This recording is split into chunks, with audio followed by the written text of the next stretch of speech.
Laporan pertama kami tentang penjualan buku di lingkungan Yayasan Darul Hikam telah ditonton ribuan warga Cirebon.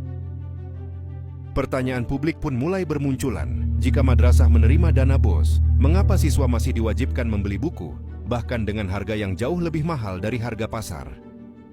Untuk menjawab pertanyaan itu, tim kami melakukan penelusuran lanjutan dan meminta klarifikasi kepada pihak-pihak terkait. Kami mendatangi kantor Kementerian Agama Kota Cirebon. Kedatangan kami diterima dengan baik oleh Kepala Seksi Pendidikan Madrasah, Bapak Tubagus.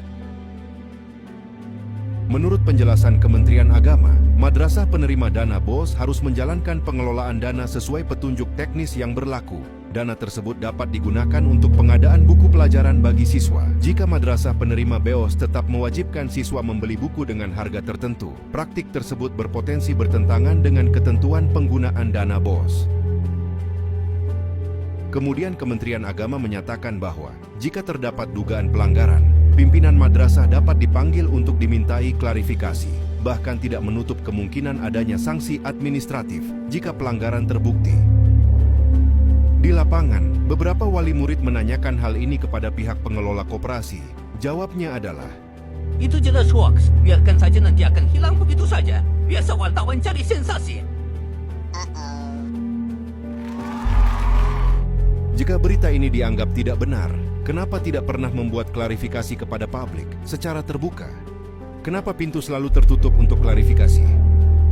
Kemudian kami mencoba menghubungi dua penerbit yang bekerja sama dengan koperasi yayasan. Namun sampai berita ini ditayangkan tidak ada respon untuk kami berklarifikasi.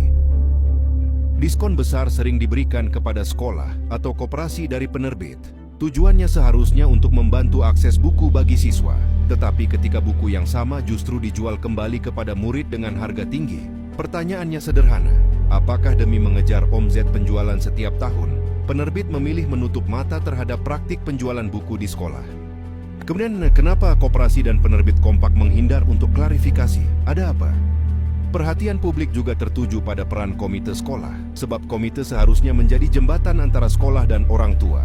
Namun sejumlah wali murid justru menilai komite lebih berpihak kepada yayasan daripada menyuarakan kepentingan para orang tua. Dana BOS adalah dana negara, uang yang berasal dari rakyat, yang seharusnya digunakan untuk mendukung proses belajar siswa. Karena itu publik berhak bertanya, jika dana BOS sudah tersedia untuk pengadaan buku, mengapa siswa masih diwajibkan membeli? Pertanyaan ini masih menunggu jawaban dari pihak yayasan dan juga para penerbit. Jika semua ini dianggap sudah sesuai aturan, maka publik menunggu sikap Kementerian Agama dan juga pengawasan terhadap penerbit yang terlibat.